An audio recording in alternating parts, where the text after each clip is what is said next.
placer tenerles hoy en este ciclo de webinars Imaginar, Medir, Mapear, diálogos entre la lista verde de la UICN y la cartografía amazónica. Soy María Moreno de los Ríos, oficial del Programa de Gobernanza y Equidad para la Conservación de la UICN en la Oficina para América del Sur. Queremos informarles que esta sesión será grabada, ya está siendo grabada, así que la estaremos compartiendo igual que las otras grabaciones de las sesiones previas y posteriores que vamos a tener en el canal de YouTube de la UICN, de BBF, de las organizaciones que estamos participando hoy aquí, así que estará disponible para todos ustedes. Quiero darles la bienvenida a todos, también a nuestros panelistas y agradecer a quienes han sido tan puntuales en la conexión. Hoy iniciamos el seminario 2, donde vamos a presentar el Atlas de Oportunidades de Conservación en el Bioma Amazónico bajo consideraciones de cambio climático. Este es un gran trabajo que realizó la Red Parques en el contexto de la visión amazónica con el apoyo de dos proyectos, el proyecto Integración de Áreas Protegidas Amazónicas y el proyecto SNAC, que más adelante las compañeras de BBF Colombia nos estarán presentando en detalle. La serie de webinars Imaginar, Medir y Mapear busca un espacio de articulación entre la lista verde de la UICN y plataformas e iniciativas cartográficas que permitan visibilizar y aportar a los avances de la lista verde en la región. Es una serie de 4 webinars, inicialmente era de 3, pero el gran interés que ha habido en la temática ha hecho que lo ampliemos con un cuarto webinar del que pronto les estaremos dando mayor información. El pasado 12 de febrero pudimos conocer con mayor detalle la iniciativa VAP Biomas de RISE. Hoy estaremos profundizando en el Atlas de Oportunidades de Conservación en el Bioma Amazónico bajo consideraciones de cambio climático. Y el 12 de abril estaremos también conociendo con mucho más detalle el Atlas Amazonía bajo presión con datos del 2020 que nos presentará el consorcio RAESC. La lista verde de áreas protegidas y conservadas de la UICN es una iniciativa global que busca mejorar el desempeño de las áreas protegidas y conservadas y promover la conservación de la naturaleza, así como los beneficios que de esta obtienen las personas. La lista verde fomenta el intercambio de conocimientos, de herramientas y de prácticas relacionadas con la gestión de espacios conservados con el objetivo de mejorar su efectividad de manejo y la gobernanza, logrando resultados de conservación sociales, económicos y culturales, y en ese contexto es que vamos a iniciar la sesión hoy. La UICN y la iniciativa Andes Amazonía de la Fundación Gordon y Betty Moore han unido esfuerzos a través del proyecto Lista Verde Amazonía con el fin de implementar la lista verde en 5 países del bioma amazónico: Bolivia, Brasil, Colombia, Ecuador y Perú. Y el ciclo de webinars se enmarca en el contexto del proyecto Lista Verde Amazonía, pero también de la iniciativa Lista Verde más global. Y más adelante nuestro compañero Thierry Lefebvre pasará a presentarnos en mayor detalle ese trabajo. Voy a compartirles brevemente. ¿Me avisan, por favor, si pueden ver la presentación? Sí, muchísimas gracias, Johanna. Como les decía, hoy vamos a estar acompañados de un grupo de personas y profesionales maravilloso que van a conseguir que hoy tengamos una sesión bien amena en la que profundizar sobre el Atlas de Oportunidades de Conservación. Como les decía, tienen ustedes la grabación de la sesión anterior disponible en el canal de YouTube de la Lista Verde de la UICN. Después estaremos compartiendo los links detallados, pero también pues a través de los buscadores lo encontrarán fácilmente. En el webinar de hoy vamos a contar con la presentación de Claudia Núñez, delegada de la Red Parques y profesional de Parques Nacionales de Colombia, Thierry Lefebvre, del Programa Global de la Lista Verde de Áreas Protegidas, y yo como coordinadora del proyecto Lista Verde Amazonía y miembro de la comunidad Lista Verde y del equipo de operaciones en la Oficina de América del Sur y en la región de América del Sur. Paula Bueno, de BBF, como socio implementador de la Lista Verde en Colombia y del proyecto IAPA, y Johanna Prusman, como experta en BBS y quien lideró la iniciativa del Atlas de Oportunidades de Conservación en el contexto de los proyectos Visión Amazónica y SNAC. Les voy a pedir a cada uno de ellos que se presenten, por favor. Claudia.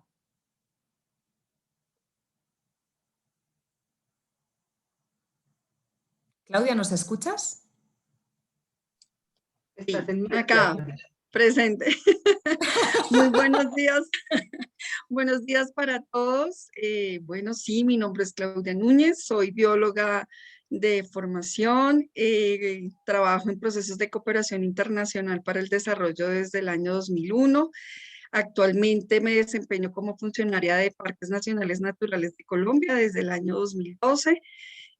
Trabajo en la Oficina de Asuntos Internacionales y Cooperación con muchas cosas que hacemos, pero para este espacio que les acompañaré, estoy como delegada para la coordinación de la subregión andino-amazónica de la Red Parques y siendo el punto focal del grupo de trabajo y gobernanza de la visión amazónica. Muchas gracias. ¿Sí? Gracias, Claudia. Buenas tardes a todos y todas. Me encanta estar con ustedes hoy día. Me llamo Thierry Lefebvre, trabajo en el programa global de la Lista Verde aquí en Suiza, en la UICN. Ingresé en el equipo hace 6 meses y previamente estaba trabajando en el Comité Nacional Francés de la UICN, donde desarrollé la Lista Verde a nivel nacional. Tengo como formación, soy antropólogo y también ingeniero ecólogo. Me encanta estar con ustedes hoy día. Gracias. Muchas gracias. Paula, por favor. Buenos días a todos. Mi nombre es Paula Bueno, trabajo con WWF Colombia, soy asesora en áreas protegidas y océanos. He tenido el placer de trabajar en las fases de concepción, ideación, digámoslo de esta manera, implementación y también en la coordinación de los proyectos, tanto de la visión amazónica de la Red Parques como de la Lista Verde a nivel mundial, regional y de Colombia. Es un gusto para mí poder hacer hoy estas reflexiones conjuntas de estos dos productos tan importantes dentro de nuestra comunidad de áreas protegidas y más adelante les conversaré un poquito al respecto. Un gusto con todos. Gracias. Muchas gracias, Paula. Hola a todos, yo soy Johanna Prusman, analista en Servicios Ecosistémicos y Clima del equipo de Conservación y Gobernanza de WWF Colombia. Yo soy bióloga de formación con magíster en Ciencias de la Tierra, una apasionada por los mapas y por los análisis ambientales, el sistema de información geográfica. Y bueno, estoy acá porque, como les comentaba María, pues yo estuve liderando el equipo de trabajo que generó el análisis de vulnerabilidad del bioma amazónico y también el Atlas de Oportunidades y Priorización de Áreas de Conservación. Muchas gracias por la invitación y bueno, estaremos conversando un poco de este tema. Muchísimas gracias, Johanna. Bueno, yo les decía que hoy vamos a tener una mañana muy amena con estos maravillosos panelistas. Sabemos que el formato que estamos utilizando de la plataforma Zoom quizás no es el que permite mayor interacción entre los panelistas y quienes nos escuchan, así que les animamos, por favor, a que hagan uso de la sección de preguntas y respuestas que encuentran aquí abajo. También, y antes de avanzar en este slide, quería dar las gracias a quienes no están ustedes viendo ahora mismo en pantalla, a nuestra compañera Belén Valenzuela, que nos está apoyando con la traducción simultánea al inglés y que es quien nos ha ayudado en las redes sociales a divulgar el evento y que nos ha ayudado a montar la logística de la sesión, y también a los compañeros que nos están ayudando con la traducción simultánea al portugués. Entonces, esta es una sesión que, si bien el español es el idioma que vamos a estar utilizando los panelistas, va a ser accesible en otros idiomas, en el inglés y en el portugués. Por favor, quienes quieran escuchar la sesión en esos idiomas, tienen que activarlo en esta sección de interpretación con el idioma correspondiente. Como les decíamos, desde el inicio de la sesión estamos grabándola. Solamente los panelistas tenemos la cámara abierta. Si alguno de ustedes en la sesión de preguntas y respuestas quisiera hacer la pregunta en vivo, por favor nos lo ponen en la sección de preguntas y respuestas. También estaremos haciendo el seguimiento al chat, aunque les animamos a que las preguntas específicas para los panelistas nos la pongan en la sección correspondiente, que es la de Q&A, Questions and Answers, y siempre indicando a quién está dirigida la pregunta, por favor, eso nos va a facilitar mucho la sesión. Nuestra compañera Claudia Núñez y yo estaremos facilitando esa sección de preguntas y respuestas. Como nos ha pasado a todos mucho a lo largo de este año de conexiones virtuales, algunos de nosotros estamos con un poquito de dificultades de conexión, entonces si de repente uno sale, no se preocupen, volveremos a entrar, y si hay algún problema de conexión, no se preocupen, que lo resolveremos en la marcha. Así que lo importante es que hoy, como les decía, disfrutemos de la sesión, le saquemos todo el jugo a nuestros panelistas, por favor no se queden con dudas. Nuestra intención es que la comunidad de la lista verde crezca y crezca y crezca y se haga cada vez más fuerte, pero también que otros actores que quizás no están tan familiarizados con la lista verde puedan estarlo a través de este ciclo de webinars y de sesiones abiertas que hacemos. Así que, sin más, le estaría pasando la palabra ya para que empecemos con ya el contenido a mi compañero Thierry Lefebvre. Gracias, María. Les voy a compartir mi pantalla para que tengan la presentación. No sé si la ven ahora. Está bien. Ya podemos verla, gracias. Perfecto, gracias. Les voy a presentar en algunas palabras de manera muy corta la lista verde de áreas protegidas y conservadas y enfocar sobre el contexto de este webinario, que es el vínculo con los mapas. Entonces, la lista verde es un sistema nuevo de certificación de la calidad, de manejo y de gobernanza de las áreas protegidas, pero también conservadas. Tomamos en cuenta los OSM, y nuestro objetivo es de aumentar y mejorar todo el sistema de áreas protegidas a nivel mundial de manera efectiva, y contando con varios pilares, varios temas que tomamos en cuenta para este proceso de certificación, que es la gobernanza equitativa, la gestión eficaz. También un tema importante, obviamente, son los resultados de conservación. Y queremos también, a través de este nuevo estándar, responder a los retos de cambio climático en cuanto a la adaptación en particular y los objetivos de desarrollo sostenible. Entonces, es un estándar muy global, muy universal, que se aplica a todos los tipos de gobernanza y de manejo de áreas protegidas, desde categoría 1 a 6, pero también a las áreas conservadas. Y se consigue como el estándar más universal y más global que existe hasta la fecha. La situación rápidamente de la lista verde en el mundo, como pueden ver, tiene presencia en todos los continentes desde su inicio en 2012, en particular en la zona amazónica, como pueden también ver en el mapa. Son 5 países involucrados en la implementación de la lista verde con el apoyo de la Fundación Gordon y Betty Moore. Tenemos a nivel mundial como 300 expertos y varios grupos de lista verde también en todos los continentes. El estándar está basado en 17 criterios que cubren entonces la gobernanza, la planificación, el manejo y los resultados en términos de conservación. Y estos criterios están subdivididos en varios indicadores, en total son más de 50, que pueden ser adaptados a cada sistema de áreas protegidas a nivel nacional o regional también. Hay un proceso de adaptación que permite al estándar de ser muy adaptado al contexto, a las especificidades de cada país. Y la lista verde, como les estaba diciendo, tiene una visión muy universal de las áreas protegidas y conservadas, cubriendo todos los aspectos de manejo y gobernanza, y entonces puede tener la capacidad de ser integrada con cualquier otra norma. O sea, conocen ustedes el MET, el RAPAM, pero también el IMET. Son varias herramientas que existen para medir y apoyar la conservación en términos de gobernanza, como también de manejo. La lista verde incluye a todos. En realidad está compatible con cualquier metodología, como lo pueden ver en este cuadro. Y la consideramos como la piedra de Rosetta de la conservación. O sea, tiene la capacidad de de ser una herramienta de traducción de cualquier sistema de asesoramiento y de apoyo al manejo de las áreas protegidas. Estamos desarrollando ahora una herramienta que se llama IBEX, que permite medir con más precisión a nivel de cada criterio de la lista verde el rendimiento, el nivel de cumplimiento de cada sitio en relación con los objetivos de este criterio, y también de evaluar la calidad de la documentación proporcionada por los sitios que están involucrados en el proceso.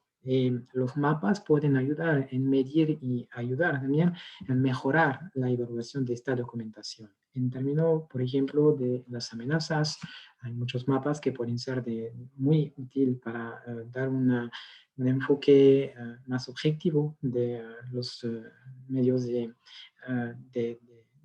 para medir cada criterio. Y la profundidad de la evaluación también está tomada en cuenta para la calidad de la información proporcionada por los sitios.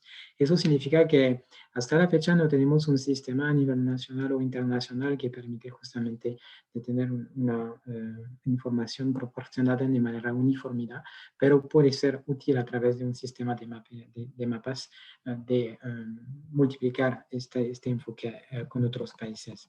Y en la previa también, la previa presentación que tenía aquí, lo siento, hay varios, no sé si lo ven, hay varios criterios que pueden también beneficiar de un sistema de mapeo para los sitios en particular, que el 2.3, por ejemplo, la comprensión de amenazas o desafíos que pueden afectar a los valores del sitio, pero también para lo que es la comprensión del contexto social, económico, la gestión de las amenazas. O sea, son muchísimos criterios de la lista verde que pueden beneficiar de un sistema de mapeo. Y eso es para desarrollar una candidatura, pero para el proceso mismo de asesoramiento y de evaluación por parte de los grupos de expertos nacionales y regionales, obviamente también un sistema de mapeo puede ser muy útil para averiguar que cada sitio involucrado en la lista verde puede en efecto acceder a la calidad del estándar. Eso es el fin de mi presentación. Quería ser más corto que posible. Gracias por su atención. Muchísimas gracias, Thierry. Me parece que es una introducción excelente al webinar y al contenido que vamos a ir hoy avanzando. Claudia, por favor, tienes la palabra.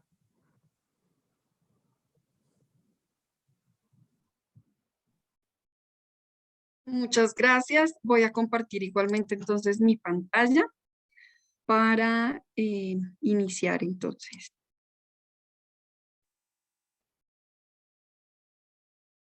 Permítame un segundo, por favor. Sí, no te preocupes.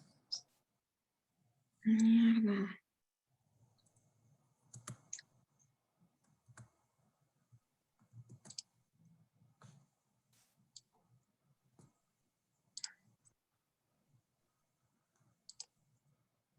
Está empezando a compartirse y ya podemos verla. ¿Listo?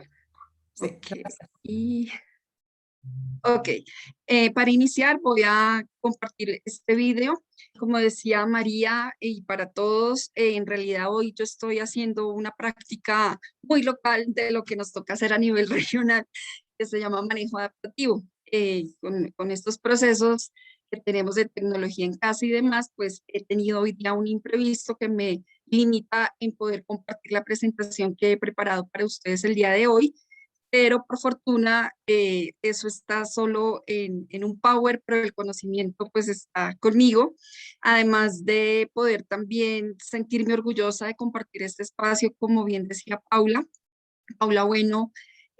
Con Paula compartimos muchos años de trabajo en el tema en parques y Paula fue, digamos, una cofundadora y muchos de los procesos que precisamente vamos a hablar hoy, así que para mí es un orgullo poder estar con Paula y además que me va a poder complementar perfectamente en algunas cosas que me puedan estar faltando. Asimismo, pues yo acompañé muchos de estos procesos en las otras vidas que no eran de parques nacionales y que también nos permiten esa complementariedad del histórico. Para hacer amena un poco la presentación, voy a iniciar con este video para después conversar con ustedes acerca de Visión Amazónica y su link con la lista verde.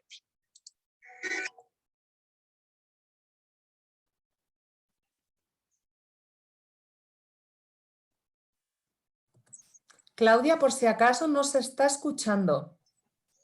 Tienes que compartir también el audio. ¿Ya? No se escucha. ¿No? Ahí. Pero muy mal.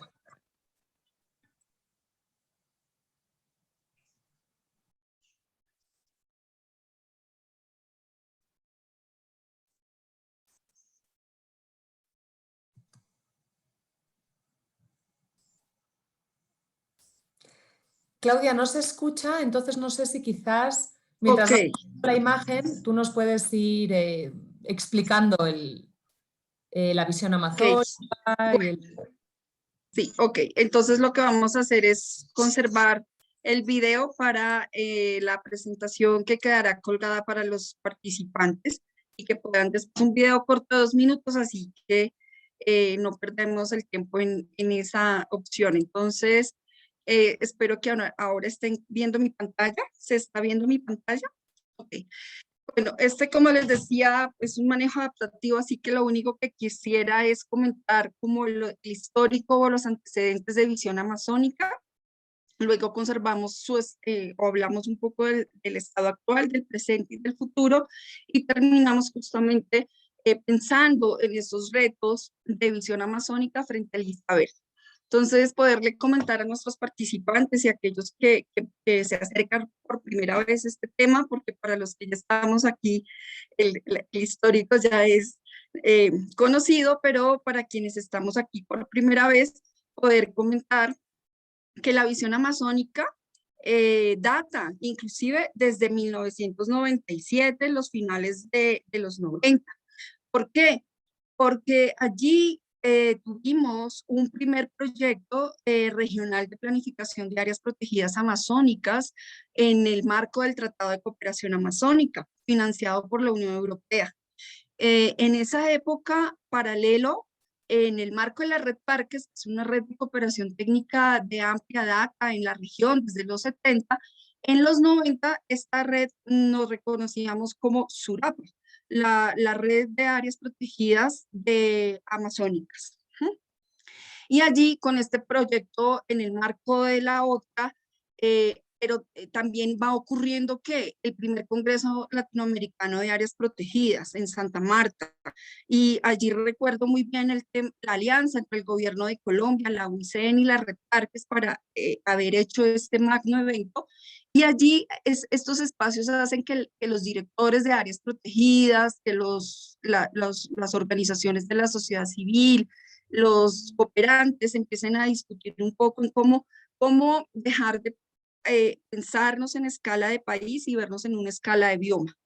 Es así como alrededor de 10 años después, en el 2008, inicia un proceso de consolidación de esta subred de áreas protegidas, y igualmente seguimos con un apoyo desde la OTA, y desde allí nace esta iniciativa impulsada por los directores de áreas protegidas de esta subregión, que estamos hablando de que son 8 países más el territorio francés de ultramar de Guyana Francesa, y a pensarse cómo organizarnos frente a este importante bioma que tenemos que conservar a nivel mundial. Es así como entonces nace la visión amazónica, y lo que busca la visión amazónica a nivel regional es el manejo efectivo precisamente de las áreas protegidas de este gran bioma, que permita la conservación de ecosistemas, sus servicios ecosistémicos, sus servicios ambientales, y por supuesto en el marco de esta gran retórica que a veces para nosotros se nos vuelve, ¿no? La conservación de biodiversidad, los ecosistemas, los servicios ambientales, los beneficios, el cambio climático. En ese orden de ideas, también es para responder a presiones y amenazas que tiene la región desde esta época de los 90, y seguramente con seguridad más tiempo más antes, pero en el 2008 empieza esta organización regional para responder a estos retos. Estos retos están fundamentados básicamente como en 4 grandes presiones o amenazas. los proyectos de infraestructura de gran envergadura mal planificados, ¿sí? Los procesos de deforestación para procesos de la ganadería, implementación de agricultura con una gran presión sobre estos ecosistemas, pero también tenemos las presiones de la minería, tanto legal como ilegal o ilícita, entre como de los grandes derroteros. Al final del día, lo que esto también nos está diciendo desde los 90 es que tenemos procesos de planificación territorial no articulados, no enfocados a un bioma y por supuesto no diferenciales. Es decir, es claro que tenemos que todavía sigue siendo un reto pensar la planificación del ordenamiento territorial en la Amazonía a escala de bioma, porque lo que haga arriba en la cuenca alta Colombia le va a afectar a la cuenca baja hacia el Brasil, solo por citar un ejemplo muy sencillo. De tal manera que tenemos que pensar en planificación de ordenamiento territorial diferencial y eso hace que entonces los países empiecen a unirse a pensar en torno a estos grandes retos. Los actores, como les comentaba, son digamos, bajo el liderazgo de los directores de los sistemas de áreas protegidas de estos 8 países más el territorio Guyana Francesa, pero también van acompañados de las alianzas estratégicas tan importantes como son la UICN, WWF, la FAO, la OTCA, la CAN. Es decir, esto no es una gesta de muchos para un propósito común. No, un solo actor no puede con esta apuesta de conservar el bioma amazónico. Enseguida de eso, pues poderles comentar para quienes no conocen y que me han escuchado hablar de que esto ocurre en el marco de la red Parques, que Visión Amazónica es en el marco de los países de la red de países de áreas protegidas para la Amazonía. Más adelante, pues, es poderles confirmar o recrear que la red Parques, bueno, mi video, mi pantalla, allá, es una red de cooperación técnica, que esto es bastante importante de tiempo, que se reconoce en la región. Es tan importante porque la red Parques es realmente voluntarias. Aquí no hay un tratado que medie o un memorando de entendimiento que lo vincule, no hay ningún proceso vinculante más allá que la voluntad propia de quienes conforman la red Parques. En ese orden de ideas estamos hablando de 19 países. Vamos a verlo un poquito en el mapa. Estamos hablando de 19 países para América Latina y el Caribe, que trabajamos desde México hasta Argentina, dividido en 3 subregiones, la región de Centroamérica y el Caribe, la región andino-amazónica y la región del Cono Sur.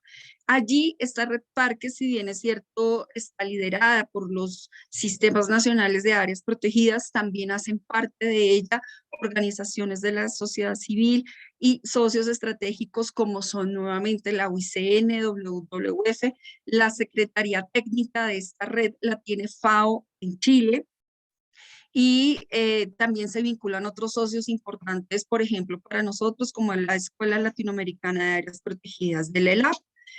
Allí, en este marco, entonces, quisiera ir aterrizando. Cuando hablamos entonces de visión amazónica y que les decía que somos los 8 países más el territorio francés, quisiera con esta imagen poder decir, ¿y de qué estamos hablando? O sea, ¿de qué estamos hablando? Y aquí era lo que también yo quisiera resaltar la importancia de la gestión del conocimiento y la trazabilidad del mismo. Como decía Paula, ella ha trasegado los caminos de acompañar al gobierno de Colombia desde la red Parques en esta fundación y hoy nos acompaña desde WWF y nos acompañó en la ejecución de uno de los proyectos de Visión Amazónica que le da vida a la filosofía. Entonces, solo para contextualizar y recordar, la visión amazónica es un propósito y una inspiración regional para la conservación de la biodiversidad en el bioma a través de ejercicios de buena administración y efectividad del manejo de las áreas protegidas, entre otros, digamos, como aspectos paraguas. Esta visión amazónica se ha implementado con 3 grandes hitos. Hay un plan de acción que se formuló en el 2010 y que ha tenido procesos de actualización, y vamos a seguir ahora en la siguiente actualización, en la siguiente fase de los siguientes 5 años que nos esperan. Ese plan de acción fue fundamental para poder hacer una medición de cómo nosotros estamos en áreas protegidas en la región amazónica. Pero también necesitamos concretar esos principios, esa inspiración filosófica, y eso nos lo ayudaron a hacer 2 proyectos. El proyecto de integración de áreas protegidas amazónicas IAPA, cuyo cooperante es la Unión Europea, pero también nos encontramos ejecutando junto con los socios, o sea, los 8 países más el territorio de Guyana Francesa, junto con WWF, la FAO, la UICN y nuestro socio ELAP, que también nos acompaña, la Escuela Latinoamericana de Áreas Protegidas, en los procesos de capacitación. En el otro proyecto justamente era denominado SNAC por sus siglas, pero este proyecto eran las soluciones naturales frente al cambio climático, las áreas protegidas visto como soluciones naturales para el cambio climático, el cual también fue bastante exitoso, y pues hemos concluido con ese proyecto en el 2015. El proyecto IAPA nos acompaña aún hoy día en la región. El 19 culminamos la fase 1 y en este momento estamos en la fase 2. La expectativa es terminarla en noviembre del 2021, pero la visión amazónica es permanente, es la inspiración regional de los gobiernos y sus aliados estratégicos. Así que regresando a visión amazónica, poderles decir entonces que en este informe, que es un documento que ustedes van a encontrar en la red, es un informe que elaboró mi compañera Paula Bueno precisamente, y nos muestra cuántas áreas protegidas existían en el 2010 en el bioma y a cuántas estamos hablando en el 2017.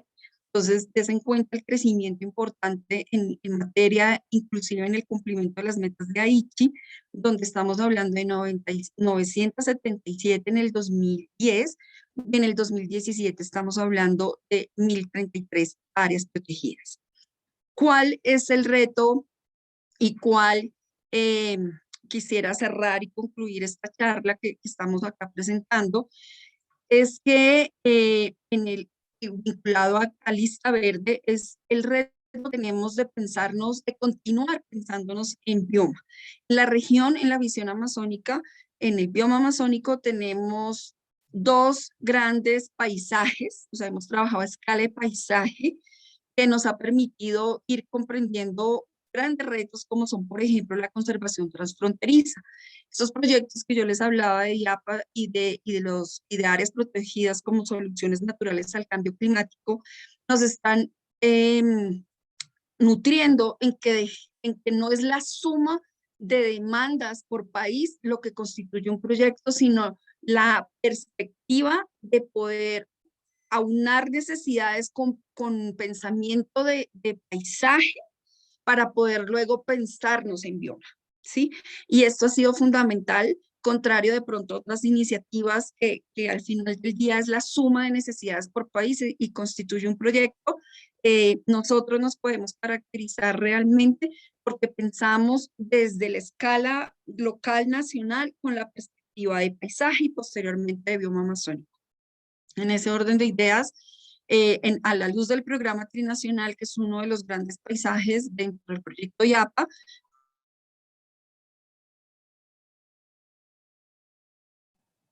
bueno, nos ha ocurrido lo que nos temíamos y es un problema de conectividad, pero ahora confiamos en que se pueda reconectar Claudia, y mientras tanto vamos a ir pasando, si les parece, a la presentación de Johanna Prusman. Johanna, por favor, y luego cuando regrese Claudia la conectamos. Vale, María, muchas gracias.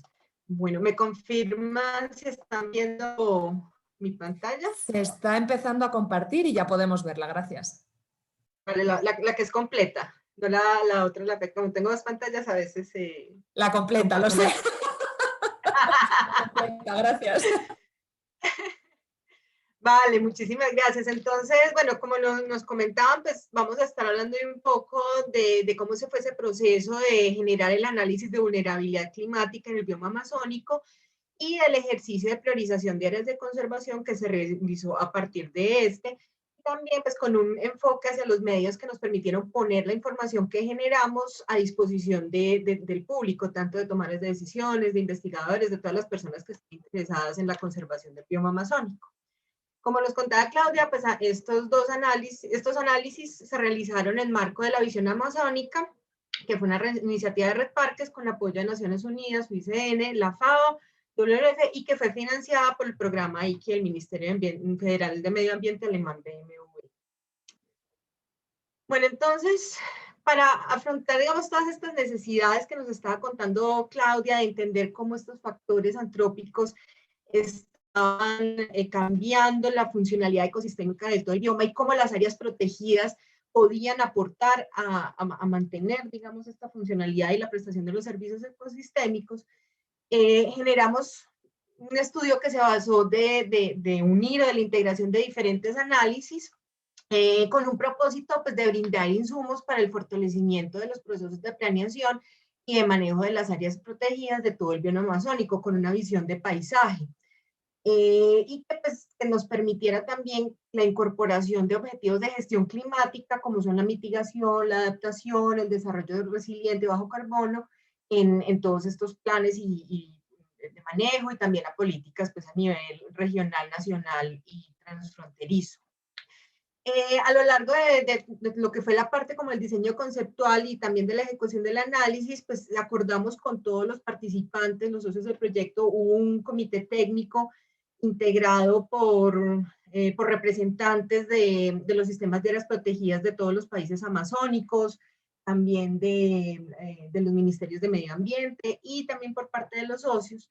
Y pues acordamos que los estudios técnicos debían abordar cada uno de estos objetivos y también pues con una visión muy transfronteriza a nivel de paisaje, como les decía. Entonces, esto necesariamente significó tener que integrar informaciones de todos los países, primero hacer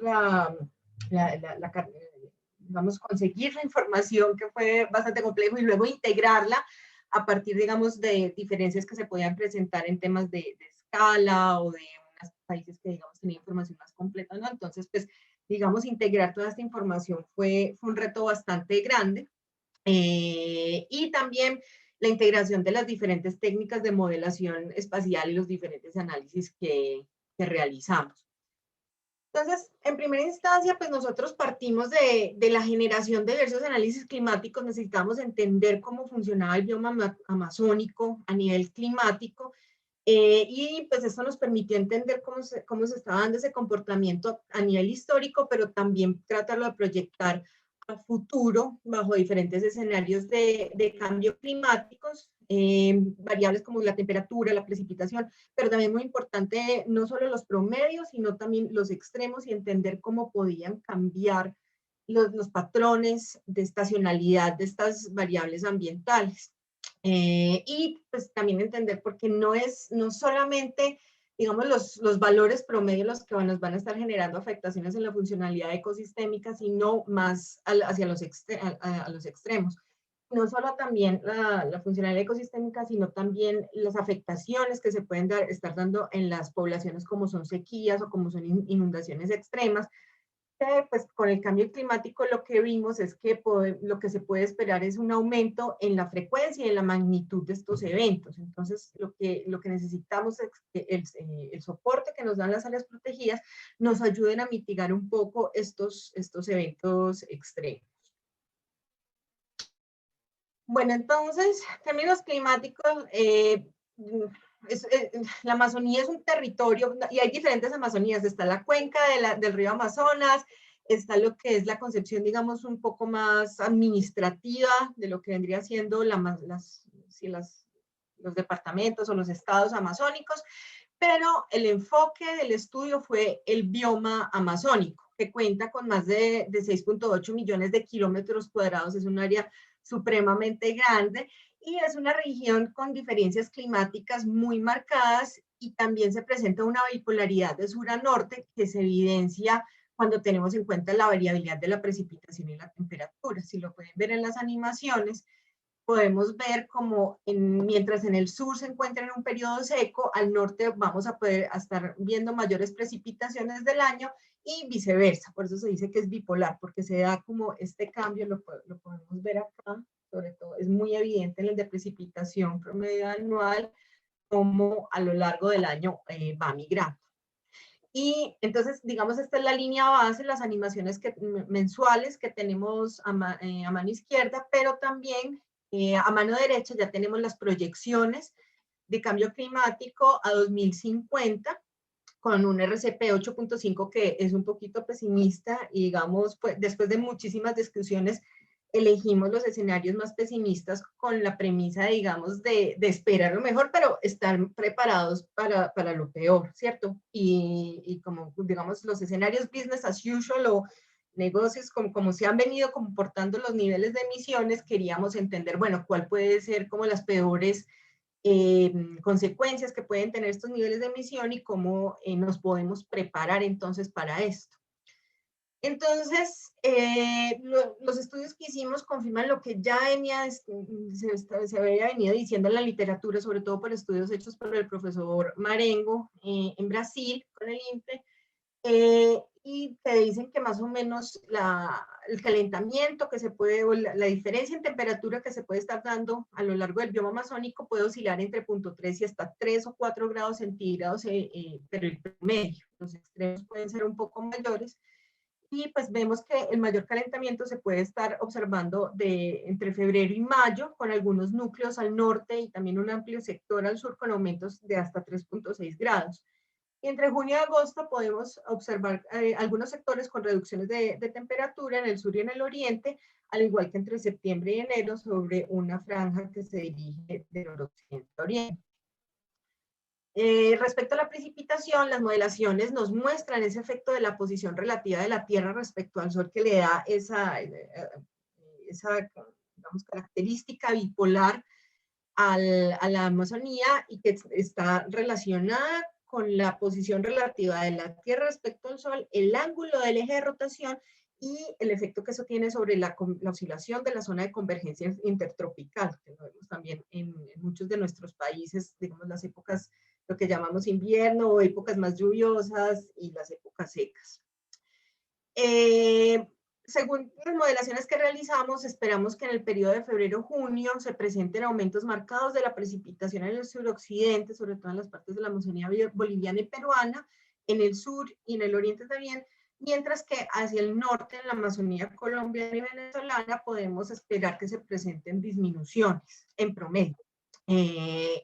Y pues entre julio y noviembre la distribución de estos cambios se puede invertir con aumentos al norte y disminuciones al sur. Entonces acá digamos el mensaje importante es que lo que podemos, los resultados que nos muestran las modelaciones lo que indican es no que vaya a ser más caliente o más frío o más seco o más húmedo, sino que podemos esperar es un aumento en las frecuencias y en la magnitud de esos eventos extremos. Tanto podemos esperar mayores sequías, más intensas, más largas, y en épocas más secas y en épocas más húmedas podemos esperar inundaciones, también más de mayores niveles de los ríos en algunas partes y con mayores frecuencias. Bueno, acá, para la estimación de la exposición a los riesgos de cambio climático y tratando de buscar eso que les comentaba ahorita, de buscar los eventos extremos, utilizamos un análisis que se llama el Índice Regional de Cambio Climático, el RCCI por sus siglas en inglés, que nos muestra cómo la temperatura y la precipitación se van, digamos, estos patrones se van a distribuir a lo largo del bioma amazónico a futuro, pero teniendo en cuenta más que todo su variabilidad y su estacionalidad. No quiere decir, este mapa no quiere decir, digamos, que podemos esperar que en Pará, Mato Grosso y Rondônia va a haber más calentamiento. No, no necesariamente, sino que lo que se espera es que dados los grandes cambios que se están dando en los patrones de coberturas y de usos del suelo en estas zonas, podemos esperar que esos extremos y esos cambios en la frecuencia y la magnitud de esos eventos extremos vayan a ser mucho más marcados en esta zona suroriental de Brasil. Y pues nuestros análisis mostraron que casi un 12% del bioma va a estar experimentando un riesgo climático muy alto, entonces, sobre todo en estas partes de Brasil. También para poder entender un poco estos temas de funcionalidad ecosistémica y los efectos que pueden tener los cambios de coberturas y de usos del suelo a lo largo del bioma, más allá solo de lo climático, pues también hicimos una serie de interpretaciones de coberturas a partir de imágenes MODIS entre 2000 y 2013. Tengan en cuenta que este fue un estudio que se hizo entre 2015 y 2016, ¿cierto? En esta época, digamos, Mapiomas todavía no estaba disponible. Ahorita contamos con Mapiomas que nos lo mostraron hace 8 días, que es una gran herramienta, es increíble, pero digamos para este momento todavía no estaba disponible para nosotros.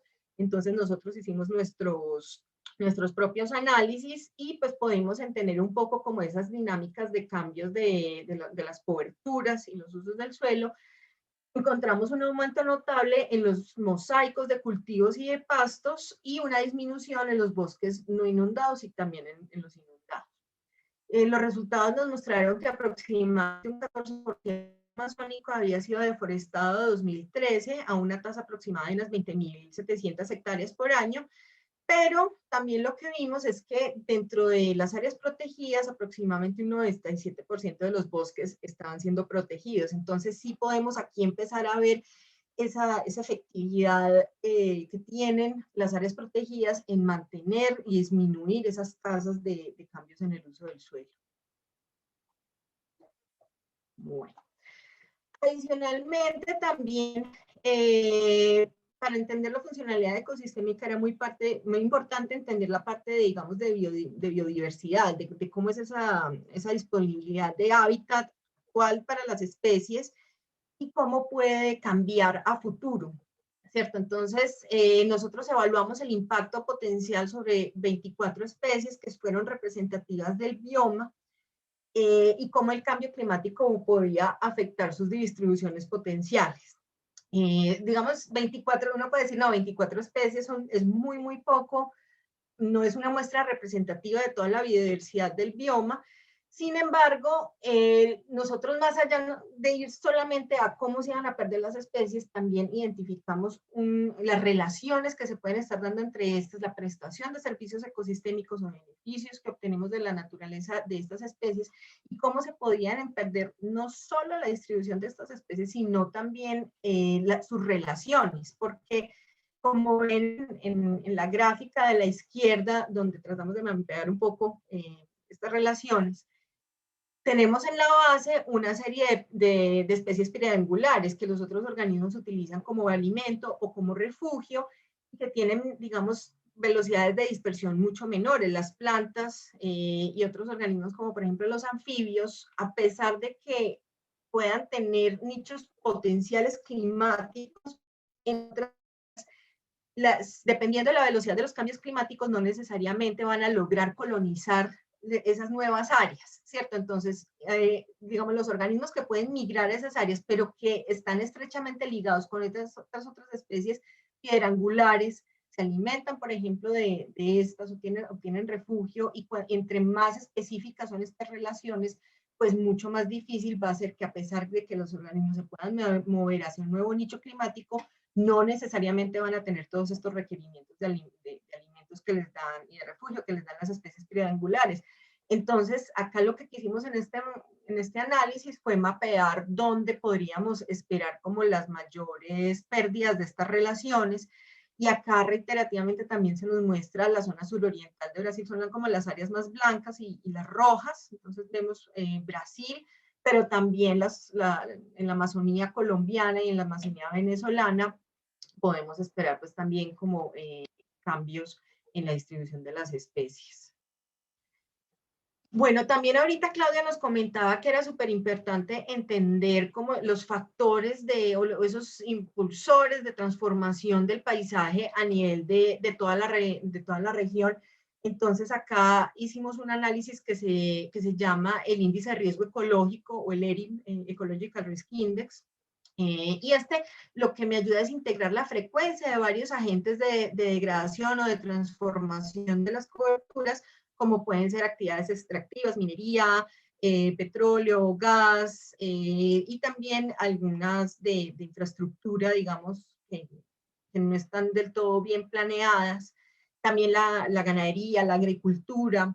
Entonces, tomamos estas 12 variables y estimamos cuál podría ser el efecto potencial sobre algunos factores ambientales de importancia, como pueden ser la calidad del agua, la producción de agua, la calidad de hábitat para las especies, interacciones bióticas y también en el régimen hidrológico.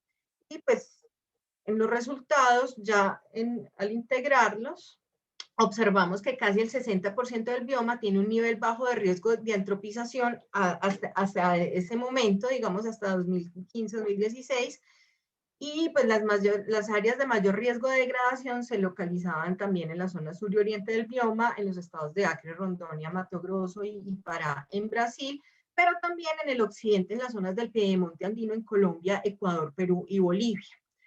En la Guyana también. Bueno. Entonces luego toda esta información que digamos la teníamos, son análisis diferentes, pero bueno, necesitábamos integrarlo en un solo índice que nos permitiera entender ya los niveles de riesgo, no solo antrópicos, no solo climáticos, sino ya a nivel integrado. Entonces generamos una representación de este riesgo frente al cambio climático siguiendo los parámetros del IPCC, a partir de la unión de los factores de amenaza, de exposición y de vulnerabilidad. También, digamos, aquí integramos un análisis que hace CI de capacidad de conservación internacional, de capacidad de adaptación, que fue muy interesante, fue un insumo también muy representativo del estudio. Entonces, los resultados nos muestran que en general aproximadamente un 20% del bioma se encuentra en alto y en muy alto riesgo, lo que nos representa un área mayor que todo el área de Perú, pero pues digamos acá se está distribuyendo más que todo en estos estados del suroriente del bioma en Brasil. Y cuando hacemos el análisis a partir ya solo de las áreas protegidas, encontramos que 112 áreas protegidas enfrentan alto y muy alto riesgo, que corresponden a más de 25 millones de hectáreas, un área mayor que la del Reino Unido completo.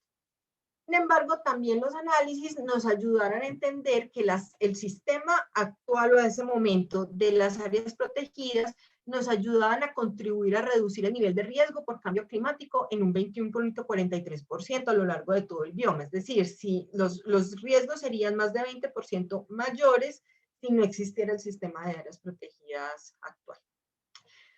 También para nosotros era súper importante resaltar cuál es el papel de las áreas protegidas en mantener la provisión de los servicios ecosistémicos, la funcionalidad ecosistémica.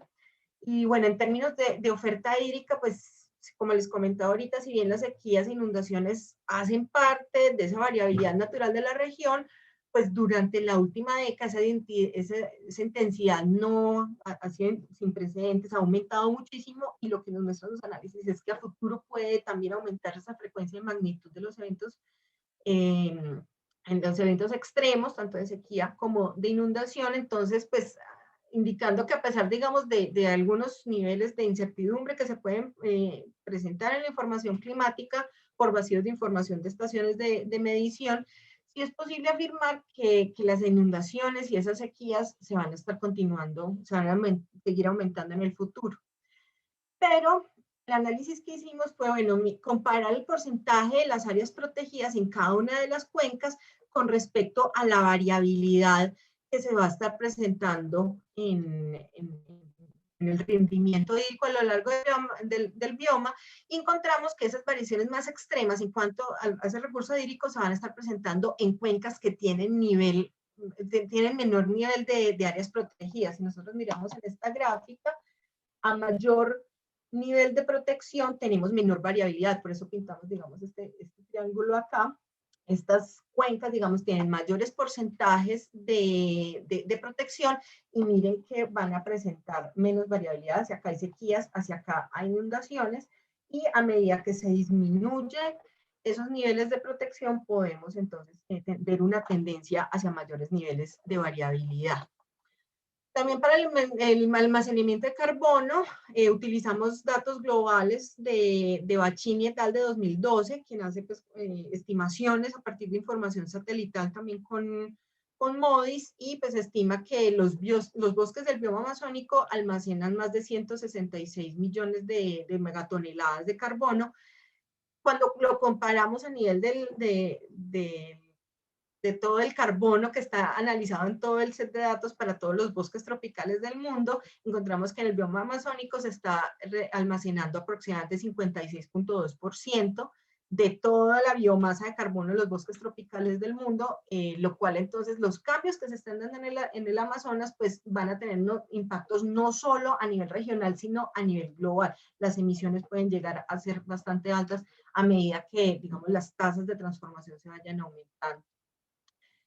Y pues adicionalmente, entonces lo que hicimos para entender el papel de las áreas protegidas, comparamos en promedio cuál era la cantidad de carbono almacenada dentro de áreas protegidas y fuera de áreas protegidas, y para todos los países nos daba que dentro de las áreas protegidas los niveles de carbono almacenado eran mucho más altos. Entonces también esto es súper importante.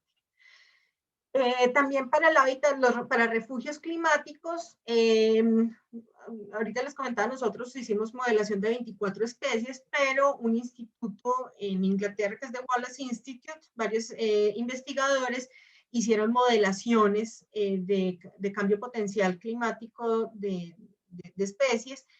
Ellos hicieron muchísimas, creo que son alrededor de unas 5.000 especies que ellos modelan, si mal no recuerdo. Y lo que nos muestran entonces estos mapas es que para anfibios, aves, mamíferos, plantas y reptiles podemos encontrar, digamos, unas zonas de refugios climáticos a futuro. Entonces, este también es una guía muy, muy importante de cómo, para orientar, digamos, dónde podemos seguir conservando, cómo se correlacionan estos con las áreas que ya existen protegidas y cuáles son otras zonas que pueden ser importantes proteger porque se constituyen como refugios climáticos para diferentes grupos taxonómicos.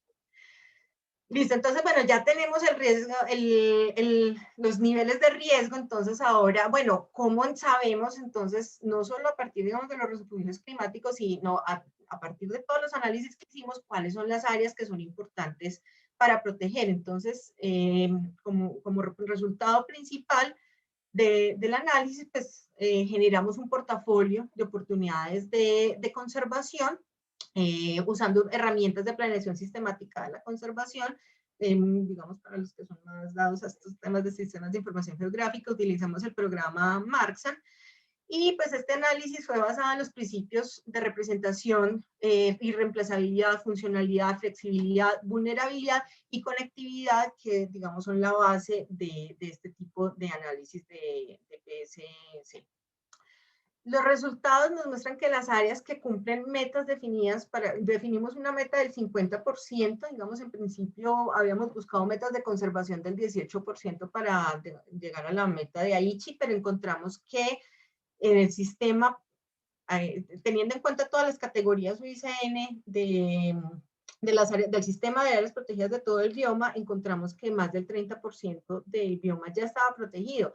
Entonces quisimos ser un poco ambiciosos y ponernos una meta del 50% para buscar, bueno, cuáles son esas áreas, sobre todo tratando de que esas áreas, ese sistema de áreas que están protegidas, que son islas, es muy importante para la funcionalidad ecosistémica generar que se presente la conectividad entre estas diferentes islas o las áreas protegidas. Entonces, lo que buscaba también el análisis era poder priorizar áreas que me permitan que se mantengan esa conectividad y ese mantenimiento de la conexión genética y las migraciones a lo largo de todo el bioma. Entonces, el grado de prioridad se otorgaba al grado de coincidencia respecto a esos resultados parciales que teníamos, y tomando en cuenta también las presiones entrópicas, el cambio climático y la presencia de los servicios ecosistémicos clave en términos de almacenamiento de carbono y producción de agua. Uno diría, bueno, acá en el suroriente del bioma, estas áreas que ya están transformadas, sí tiene sentido no estar protegiendo, y nosotros discutimos muchísimo alrededor de esto, y lo que vemos a través de los análisis es que, a pesar de que los costos ambientales y económicos de proteger estas áreas pueden ser muy altos, pues los niveles de reemplazabilidad, de biodiversidad que encontramos en estas áreas son muy altos, ¿cierto? No los encontramos en otras partes del bioma, entonces eso pone en evidencia la importancia de preservar las coberturas remanentes en estas áreas. Y también pues, fue muy importante para nosotros como la parte, bueno, oportunidades de conservación, qué otros mecanismos de protección o de preservación hay, y vimos una gran oportunidad de los territorios indígenas y encontramos que el 56% de los territorios indígenas que están establecidos a lo largo de los diferentes países del bioma se encuentra bajo prioridad de conservación. Entonces, eso nos indica la necesidad de poder buscar estrategias complementarias de conservación que también nos permitan resaltar el valor cultural de estas áreas, no solo el ambiental, sino también el cultural para ser usados en la priorización. Bueno, ya para ir cerrando, también vamos a utilizar la información por medio de herramientas tanto análogas. Sabemos que no en todas partes del bioma hay conectividad, entonces generamos material impreso, generamos el análisis de vulnerabilidad tanto en español como en inglés. Lo queríamos sacar en portugués, pero bueno, digamos, fue complicado, pero pues es algo que tenemos pendiente. Y también el Atlas de Oportunidades, que ya, digamos, nos muestra toda esta información, estos mapas con mucho mejor detalle, y pueden entrar las personas, digamos, que no tienen conectividad a verlo. Pero en aquellas áreas donde sí hay conectividad a Internet, también generamos 2 aplicativos web, un Story Map que cuenta con muchísimo más detalle, toda esta carreta que les acabo de echar, lo pueden entender muchísimo mejor en el Story Map, con mucho más detalle, pueden hacer zoom, pueden interactuar, ya les voy a mostrar un poco estos aplicativos, y también un web app o un geovisor que me permite prender y apagar todas las capas, sobreponerlas, generar mis propios mapas, generar mis propios análisis. Entonces, pues estas son como herramientas muy interesantes que para nosotros era muy importante poder que la gente tuviera acceso a la información.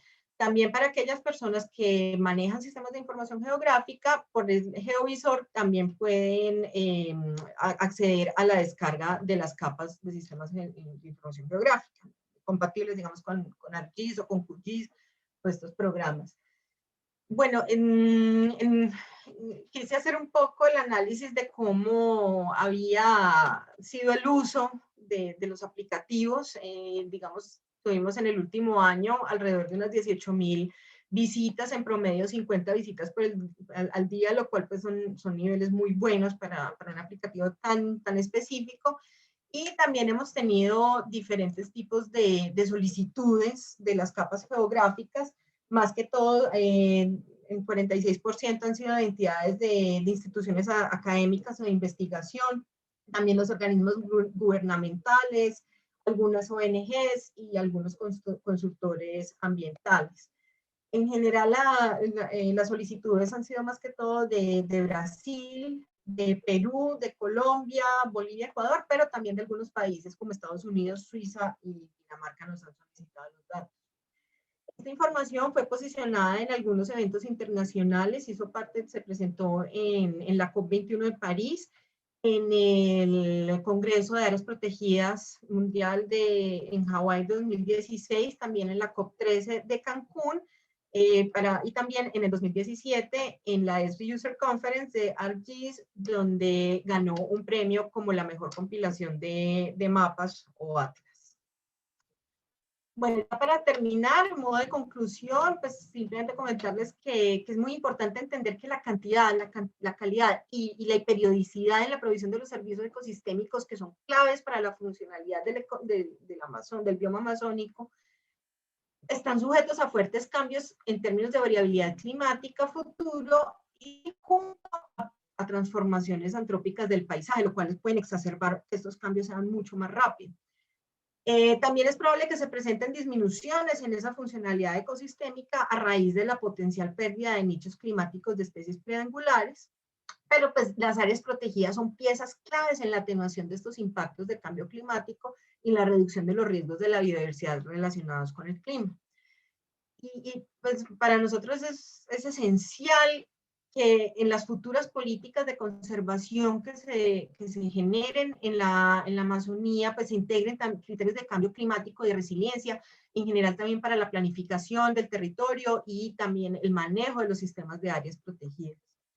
Debemos asegurar también lo que les comentaba ahorita, la conectividad que se presenta entre las áreas protegidas sea alta por medio de la creación de nuevas áreas protegidas o por figuras de conservación complementarias, promoviendo siempre un diseño y un manejo de redes ecológicas, además también de una integración transfronteriza. No podemos trabajar los países por separados, tenemos que trabajar conjuntos y dentro del proyecto, digamos, ambos proyectos, tanto de SNAC como de IAPA, ese componente transfronterizo ha sido súper importante. Bueno, también llamamos a que se incluyan las áreas protegidas como estrategias costo eficientes y efectivas para la adaptación y la mitigación en las políticas públicas a nivel tanto regional, sectorial, nacional y local. Y por último, pues es muy importante que podamos entender la responsabilidad que tiene cada país para el cumplimiento de las metas. No importa que digamos, ay, yo ya cumplí la meta Aichi, entonces yo estoy tranquilo. No, yo tengo que entender cómo el cumplimiento de mis metas va a estar afectando al bioma como un todo, a nivel de todo el paisaje. Así la representatividad de cada uno de los países ya se haya alcanzado. Bueno, acá les dejo, digamos, unos links también. Los vamos a compartir para que tengan acceso pues, a las publicaciones y al Story Map y al geovisor. También, bueno, tenemos uno de efectividad del manejo de bioma amazónico, que también pues, va a estar a disposición. Bueno, entonces ya cedo la palabra. Muchísimas gracias, Johanna. Preguntas. Animamos a las personas que nos escuchan a que hagan sus preguntas en la sección de preguntas y respuestas. Interesantísimo, muchísima información, Johanna. Súper pertinente. Así que hemos compartido ya en el chat los links que nos mencionabas en tu presentación para que quienes nos están escuchando y quienes nos vean después en las grabaciones puedan acceder a esa información. Vamos a volver otra vez y vamos a volver a Claudia Núñez, que veo que se acaba de caer de nuevo en la llamada. Ella se está conectando, está haciendo su mayor esfuerzo para poder conectarse de todas las maneras y vamos a esperar ahora que pueda regresar. Mientras tanto, vamos con Paula Bueno. Paula, tienes la palabra. Muchísimas gracias. Y animo, perdón, mientras a los panelistas a que por favor vayan revisando la sección de preguntas y respuestas, que ya tenemos unas preguntas bien interesantes.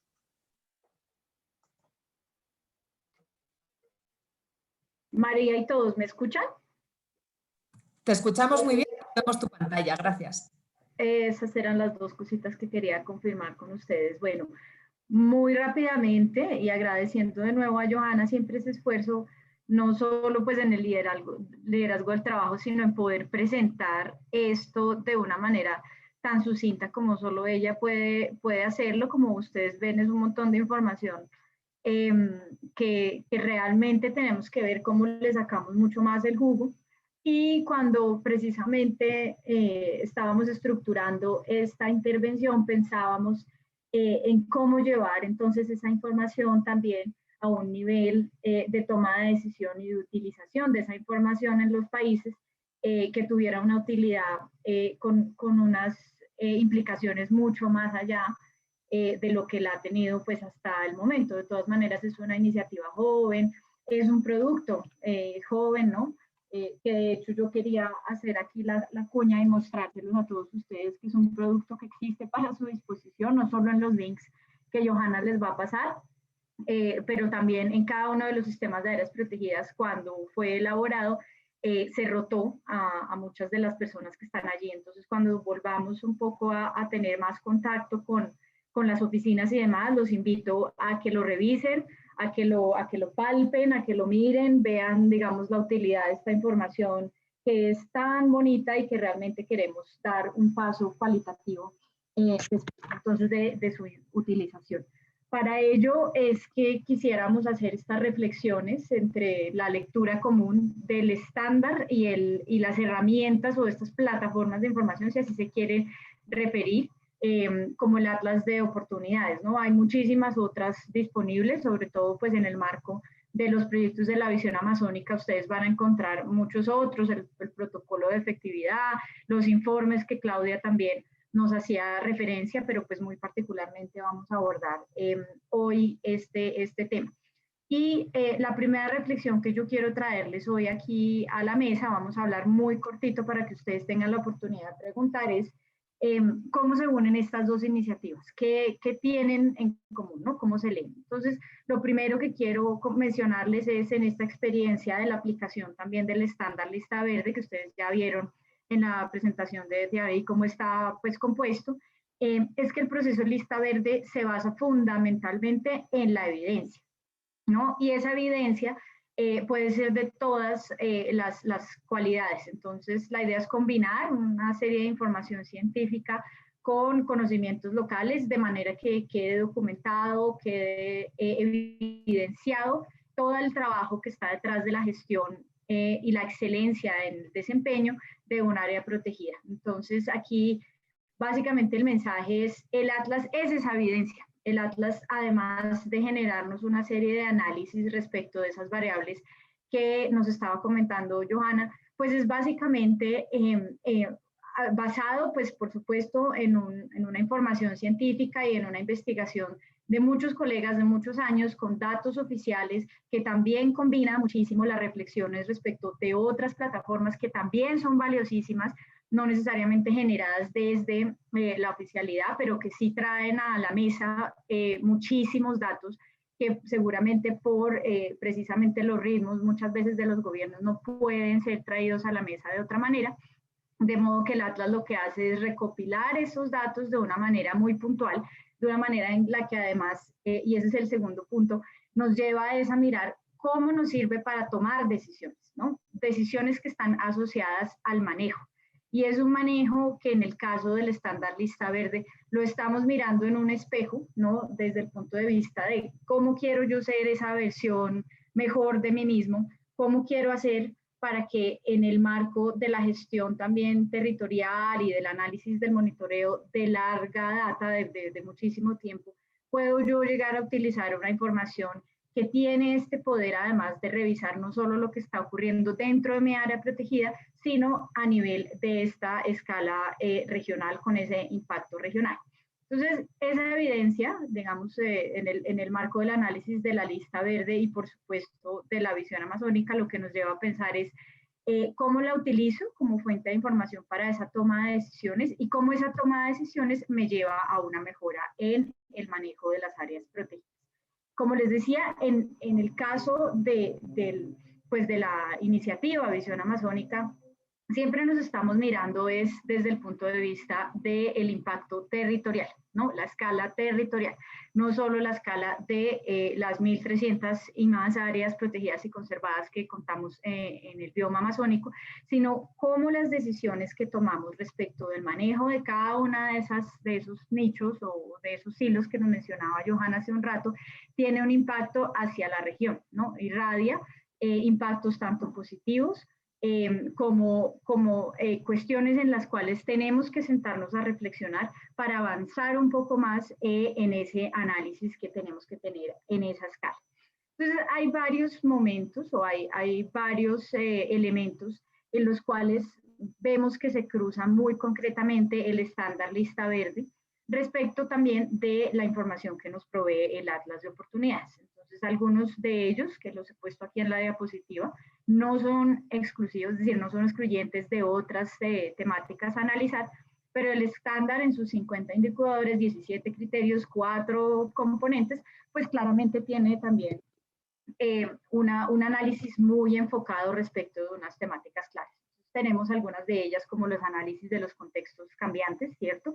Hay un par de indicadores que justamente hacen reflexión de cómo la planificación, la gobernanza y el manejo efectivo de las áreas protegidas tienen en cuenta esos análisis de contextos cambiantes, por supuesto, en términos geopolíticos, en términos de la misma composición del territorio, en términos también de qué sucede con nuevos actores que ingresan dentro de nuestro territorio, incluso más allá del polígono de nuestras áreas protegidas. Como esto también tiene además un impacto respecto de la toma de decisiones adaptativa, ¿no? Entonces, igualmente, esa toma de decisiones, cómo está estructurada en el marco de la estructura de gobernanza de cada una de esas áreas, que se tiene en cuenta entonces para en un momento dado que tengamos una herramienta como el Atlas y que nos esté generando estas alertas de los diferentes escenarios, como decía Johanna, un poco esperando lo mejor, pero teniendo en cuenta que también hay unas decisiones para evitar lo peor que tenemos que tomar. Y eso como lo vemos reflejado entonces en esa estructura de gobernanza. Por supuesto, todo lo que tiene que ver con servicios ecosistémicos. Esto no es posible analizarlo en una sola escala de tiempo corta, ¿no? Sino que efectivamente herramientas como el Atlas de Oportunidades lo que nos llevan es a revisar ese monitoreo, a revisar qué cambios han ocurrido respecto de la capacidad de las áreas protegidas para prestar esos servicios ecosistémicos y qué necesidades también de acción tengo yo que tomar respecto de esa información con la que cuento, ¿no? Entonces también un seguimiento a los procesos ecológicos. Johanna también nos lo explicaba muy bien respecto del caso de las especies, ¿no? Y de esas especies sombrillas que tiene pues también un impacto respecto de la conservación de muchos otras especies que están derivadas allí y muchos procesos ecológicos, por supuesto. También todo lo que tiene que ver con valores culturales. Muchas veces, y creo que ya es una tendencia mucho más clara en la gestión de las áreas protegidas, se ha evidenciado que por supuesto hay una serie de valores culturales dentro de los territorios, particularmente para el caso amazónico que hoy nos convoca, que tienen que estar muy, muy relacionados con los análisis de cómo la conservación de ciertos valores o objetos de conservación de los territorios también tienen una implicación en cuanto a los valores culturales que están asociados o que directamente son objetos de conservación de las áreas protegidas. Y bueno, muy claramente, pues como lo vimos también en el análisis de Johanna, todo el tema de amenazas, que por supuesto dentro particularmente el componente de manejo efectivo, el tercer componente de la lista verde, y del cuarto componente están allí muy claramente identificados, es qué estamos haciendo respecto de estas amenazas. Entonces, aquí cuando combinamos también fuerzas y vemos que hay un atlas de oportunidades que no solo nos está identificando esas amenazas, sino que nos está invitando a tomar ciertas acciones direccionadas. Efectivamente, cuando hacemos un ejercicio de aplicación pues como de aplicación del estándar lista verde, también nos damos cuenta precisamente cómo podemos utilizar herramientas para llevar mucho más allá la información con la que contamos en un periodo específico. Y por último, pero no menos importante, todos los elementos climáticos que en el estándar lista verde se reflejan por lo menos en 10 indicadores, pero que irradian a todos los 50 sin duda, ¿no? Por supuesto es hoy por hoy una de los elementos, de los aspectos respecto de la gestión territorial que más tenemos que tener en cuenta sin duda y que además tienen una implicación también respecto de cómo analizamos y medimos esa efectividad del manejo, respecto de cómo estamos planificando y cómo estamos adaptando medidas desde los aprendizajes de lo que tal vez no hemos hecho de manera completa. Y por supuesto, ¿qué requiere esto en términos de la toma de decisiones para que en el largo plazo podamos tener unos objetivos de conservación logrados y éxito pues en ese manejo? Entonces, aquí ya lo último que quiero dejarles es un poco el panorama de cómo estas iniciativas, tanto del nivel global como del nivel regional, interactúan también en el tiempo y van construyéndose sinérgicamente. Entonces tenemos lo que antes se llamaba la fase global piloto, en el momento en el que se consolidaba ese estándar, en el que se revisaban esas herramientas de la efectividad a nivel mundial y de alguna manera que tuvieron su evolución a una segunda versión durante la fase que se llama fase global de implementación, ¿no? Es en la que estamos en este momento. Hemos saltado de un número de áreas protegidas y jurisdicciones o países a un número mucho mayor de áreas que están implementando entonces este estándar y que están teniendo como base la información de herramientas como el Atlas de Oportunidades. Yo creo que a nivel global no tenemos la fortuna de contar con tal información tan rica como nos la provee el Atlas de Oportunidades de la visión amazónica en términos justamente de esa visión territorial y esa visión regional ampliada, sobre todo en un bioma tan importante. Y recordarles también o traer a colación que la visión amazónica de Red Parques, particularmente con estos proyectos que se ha desarrollado, como bien hacía énfasis Claudia, es un tema de largo plazo. Nuestra iniciativa Lista Verde también está buscándose hacer una reflexión, por supuesto, de largo plazo, que no se trata solo de aplicar el estándar, de tomar en cuenta una información que tenemos hoy, pero mañana no sabemos, sino cómo podemos mejorar en distintos aspectos. Entonces, yo quería aquí era traer de alguna manera un pequeño paralelo entre los componentes, ¿cierto?, de nuestra lista verde actualmente y estos que son los pilares o las líneas de acción que tiene la visión amazónica respecto de su consolidación como escenario precisamente de toma de decisiones por parte de los países, todo el tema de oportunidades de conservación en el cual se enmarca este trabajo tan maravilloso del Atlas, todo el tema de implicaciones respecto de la gobernanza, ¿no? Que ya vemos que además aquí está sinérgico con el primer componente del estándar, todo el tema además de sostenibilidad financiera, pero más que financiera es realmente la sostenibilidad de las áreas en el largo plazo, que lo vemos reflejado aquí también en el componente de resultados exitosos de conservación y por supuesto, igualmente de último, pero no menos importante, toda la evaluación de la efectividad del manejo, tanto a escala de los polígonos de las áreas protegidas como con esa visión regional, ¿no? Entonces, recordar que tenemos esa gran sombrilla que es la visión amazónica de la Red Parques, recordar que además hay una serie de socios que hemos venido articulando y trabajando sinérgicamente durante muchísimo tiempo en el territorio en apoyo a los gobiernos para lograr que estas iniciativas realmente puedan traer información que sea absolutamente clave y útil dentro de esa toma de decisiones y dentro de la planificación adaptativa que se requiere para lograr entonces este fin último que son los resultados exitosos de conservación. Quería traerles eso a colación. Les agradezco mucho el tiempo. Esperamos que podamos seguir aportando a estas reflexiones para la utilización de este tipo de herramientas y ya creo que les dejamos entonces para la siguiente sección que Claudia nos va a terminar de ilustrar. Muchas gracias. Muchísimas gracias, Paula. Lamentablemente, Claudia no ha podido conectarse, no está en la llamada, así que yo creo que podemos pasar, estamos pasados del tiempo, son las 10:27, que es, a las 10:30 queríamos terminar, pero si les parece, hemos preparado unas preguntas en Mentimeter que les queríamos compartir rápidamente. Están en el siguiente link que les animamos a ingresar y contestar para analizar las preguntas. Mientras ustedes ingresan a Menti, les quería... ¿Paula, está bien? Sí, de acuerdo.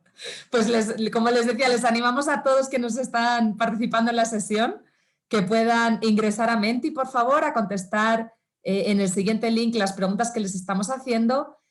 También informarles que les estamos contestando en la sección de preguntas y respuestas a las preguntas que nos hacían. Entonces, en relación a la pregunta de Hugo Álvaro Soto sobre los lineamientos o las guías que existen para fortalecer la gobernanza en áreas naturales protegidas en el bioma amazónico, Hugo, habría sido ideal que Claudia pudiera contestar esta pregunta, pero estamos dejando el link a la página de ISU del proyecto Integración de Áreas Protegidas Amazónicas YAPA, que Paula recién nos mostraba ese esquema de gobernanza interno que tenía y donde va a encontrar mucha información y muchos documentos sobre la visión amazónica de la Red Parques y la gobernanza en el bioma. Y también a Berta Cecilia García le preguntaba pues las herramientas y metodologías que se habían utilizado para la elaboración del Atlas a Johanna, y Johanna le ha contestado de cuáles son esas herramientas. También lo pueden ustedes consultar en la sección de preguntas y respuestas mientras nos plantean otras preguntas que de todos modos ahora vamos a pasar a contestar en vivo. Pero por favor, si pueden ingresar a Menti y ir contestando a las preguntas que les hacemos en el link para hacer otra dinámica de la sesión. Si tuvieran algún inconveniente, por favor nos lo ponen en el chat.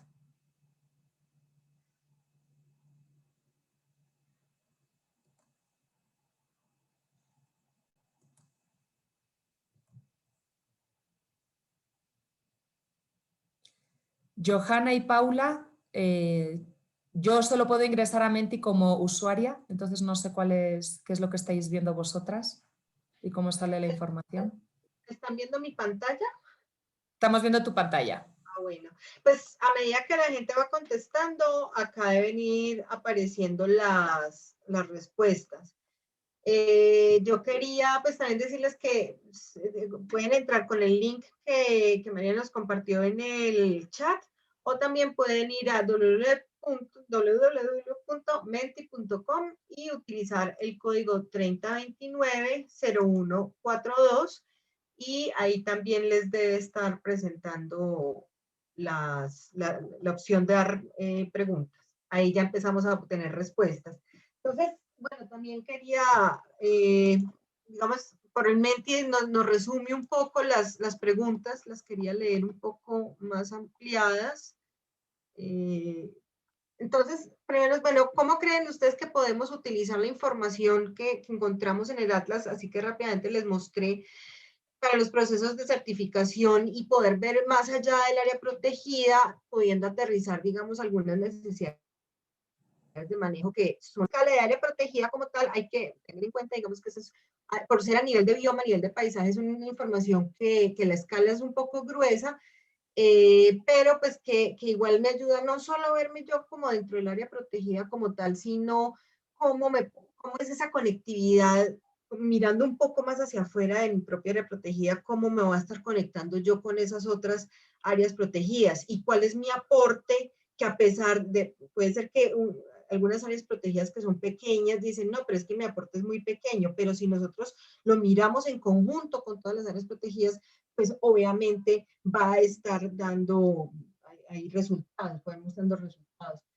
Entonces, bueno, empezamos a tener respuestas. Nos comentan que los estudios de roles de las áreas para mitigación y adaptación al cambio climático y la vulnerabilidad de las áreas protegidas son muy interesantes. Habría que ver cómo reacciona la gestión de las respectivas áreas protegidas. Bueno, no, la idea es poder generar herramientas precisamente para la gestión de las áreas. Otra respuesta, posiblemente generar un reporte por área, ya que la certificación relacionada a lista verde es un análisis individual, las evidencias de gestión no necesariamente se relacionan con esta información. Claro, no, súper importante, y para eso, digamos, se nos fue muy rápido el tiempo, pero sí, en el Geovisor, que es en la segunda aplicativo web, ustedes le dan clic a su área protegida, ahí les va a salir un listado como de todos estos parámetros que estuve mostrando a lo largo de la presentación. Ustedes ahí van a poder encontrar los datos para su área protegida como tal. Y también tiene una función de imprimir, y ahí pueden imprimir lo que ustedes están viendo en pantalla con los atributos, y bueno, ya van a tener, digamos, una herramienta de reporte bastante interesante como una línea base. Johanna, perdóname, es que no se ve eso que acabas de mencionar, que sería muy bueno que sí lo pudieran ver. ¿No se ve? ¿Ustedes no están viendo mi pantalla? Sí, ah, pero lo de... Lo del reporte. Sí, pues te toca ver, a veces salirte Vale. y volver a entrar para que porque eso es clave lo que estás diciendo. Perdón, la interrupción. Ya les muestro.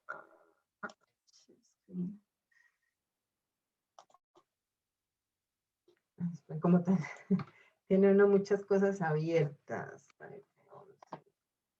Aquí está. Vale. Listo, ahí están viendo el mapa. Ahí, ya lo podemos ver, gracias. Ahora sí. Vale. Bueno, ahí, cabe aclarar, cuando esto salió, Chiribiquete todavía no tenía la ampliación, y bueno, sí, esto es algo que tengo que actualizar para que lo tengan en cuenta, pues, respecto a Chiribiquete. Y de pronto áreas que hayan podido haber cambiado, agregado.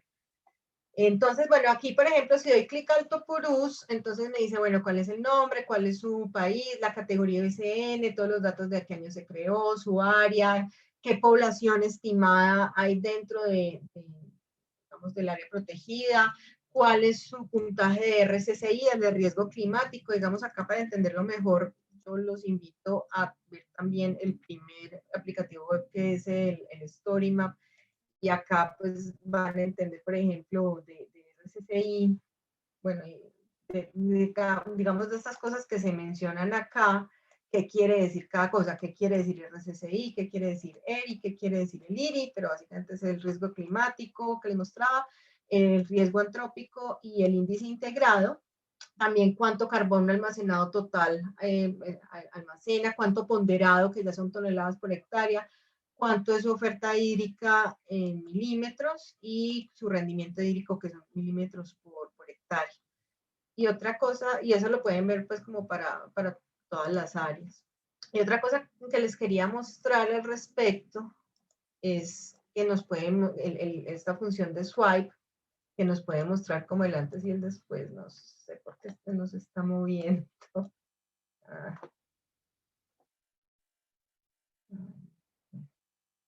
Que acá, por ejemplo, estas eran las coberturas en el 2000 y estas son en el 2013.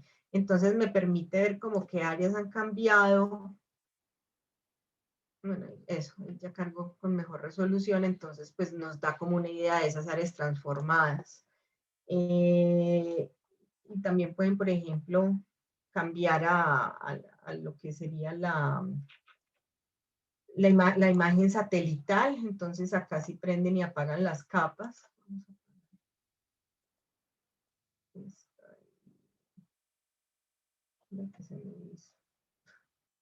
Las coberturas, vamos a poner esta y esta. También puedo ver entonces cómo esto que estoy viendo acá, cómo cambia frente a la información satelital, ¿cierto? Entonces, bueno, acá digamos tienen como muchas herramientas y muchas cosas para jugar y divertirse y generar sus reportes. Si le dan acá la opción de imprimir, pueden, digamos, escoger el tamaño, el formato en PDF, JPG, y esto les pueden también alimentar los reportes. Bueno, volvamos al... Excelente. Sí, volvamos a las otras preguntitas, tal vez. También. Vale. Tal vez a la siguiente sí, para agilizar un poco. Darles oportunidad a todos ahí de... Vale. Johanna, verás, como estamos pasados del tiempo, yo creo que vamos a hacer una pregunta más en Mentimeter. Respondemos a las preguntas que están en la sección de preguntas y respuestas y estaríamos cerrados, si os parece. Vale.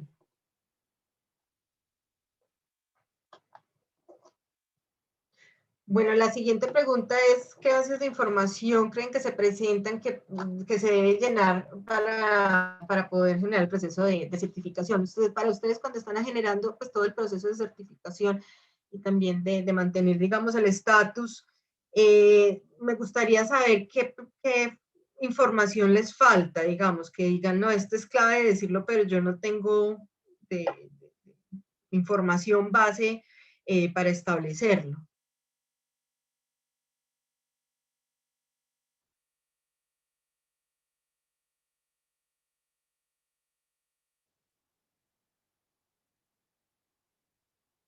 Si quieren, mientras vamos llenando estas, ya tenemos la primera respuesta. Considero que la incertidumbre siempre se presenta, sobre todo en pronósticos. Claro, claro, no, eso es totalmente cierto. La incertidumbre siempre se va a presentar en todas las modelaciones ambientales que se hagan, pero bueno, la idea es igual minimizar esos niveles de incertidumbre en la medida de lo posible. Y para eso es súper clave, así que quiero hacer énfasis también en el papel, digamos, que tienen las áreas protegidas también en la generación de información. Es súper clave poder, digamos, tener equipos que nos permitan entender cómo se están dando cambios en estos parámetros ambientales que yo les mostré y en otros que puedan ser necesarios para poder, digamos, disminuir esos niveles de incertidumbre. Eso es súper clave. Bueno, no veo más respuestas. No sé si quieren ya por el tiempo pasamos entonces a la siguiente sección, si les parece. Muchísimas gracias, Johanna, y gracias a todos quienes han contribuido con el Mentimeter. Hay una pregunta en el chat dirigida a Johanna. Es la última, pero vamos a pasarla porque es la que está más relacionada justo con lo que estábamos comentando ahora. Cristina Casavecchia, desde Argentina, te consulta, Johanna, si existe alguna publicación científica que detalle las metodologías utilizadas para construir los diferentes mapas del Atlas y si se puede acceder a esta información. Están todas en lo que le contestaba también a Berta, toda, digamos, la información de cuáles fueron las metodologías y las citas, digamos, de los papers, de las metodologías que utilizamos, por ejemplo, el RCCI es Georgi 2006, si mal no recuerdo, lo de carbono es Bacchini 2012, ¿cierto? En las publicaciones van a encontrar como cada una de las metodologías que utilizamos citada, con su respectiva cita bibliográfica. Muchísimas gracias, Johanna. Berta Cecilia García te pregunta a Thierry, dice, este uso de herramientas digitales en el contexto del enfoque ecosistémico de la Amazonía, ¿cómo se puede articular para un entrenamiento con la herramienta IBEX? Y sí me gustaría, Thierry, después de la presentación que hemos visto, el IBEX con toda esta información que estamos compartiendo en este ciclo de webinars, esta información cartográfica tan importante y tan relevante que trasciende las áreas protegidas y que tiene este enfoque de bioma, cómo se articula con el proceso de certificación desde la perspectiva del Programa Global de Áreas Protegidas de la UICN, con una herramienta como IBEX, con el anexo amazónico que queremos hacer del estándar de lista verde para el bioma. Tienes la palabra, Thierry. Gracias, María. Gracias por la pregunta. La herramienta IBEX está en el proceso de definición y esperamos terminar una primera versión dentro de algunas semanas. Sirve para la evaluación comparativa. En realidad, como les dije, por cada criterio nos puede permitir medir el nivel de rendimiento de un sitio en relación con los objetivos de uno de los 17 criterios, porque lo vamos a trabajar a nivel de criterios y no tanto a nivel de indicador o de medios de verificación. Pero la idea es de tener una herramienta que nos permite comparar de sitio a sitio y obviamente tiene más sentido en un enfoque ecosistémico como lo de Amazonía. Podríamos pensar, por ejemplo, con los sitios que están en el proceso de la lista verde en la región, hacer una comparación de manera muy sistemática, criterio por criterio, entre los diferentes sitios, por ejemplo, de categoría 2 o de categoría 1 de la UICN, para ver cuál es el nivel y hacer, además de una comparación también,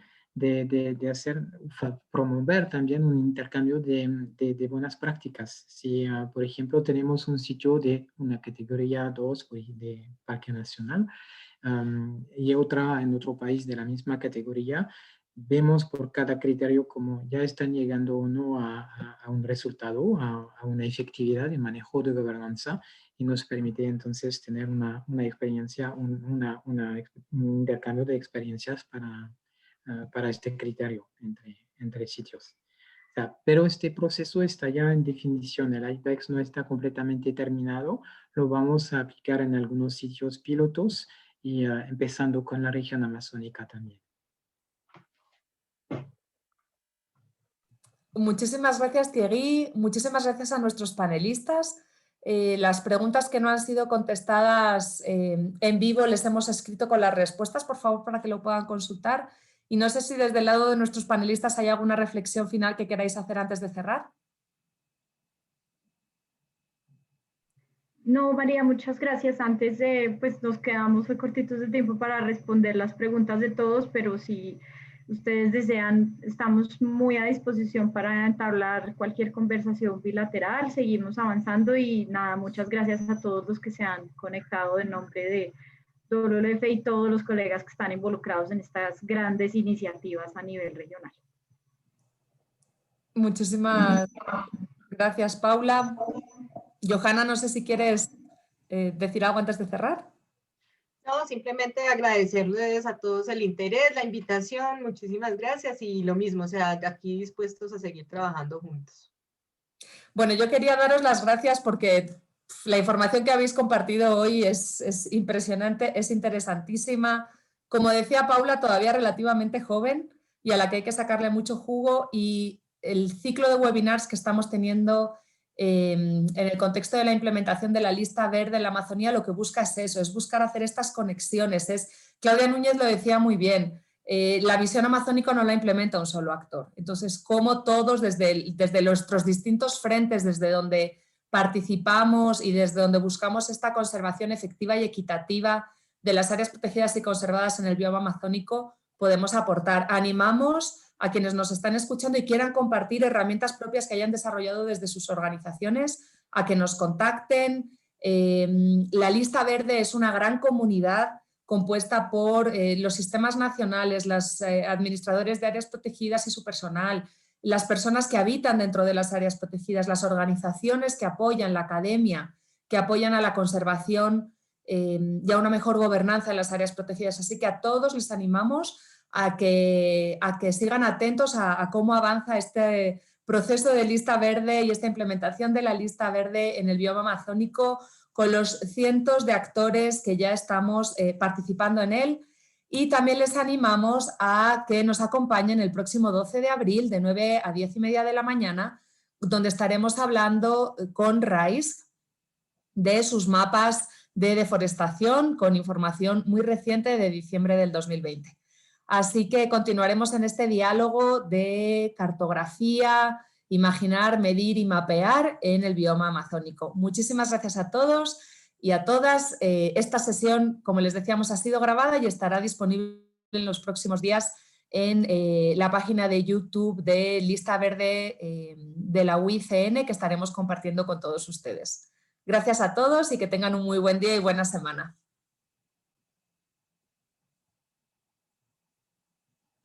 Gracias, hasta luego.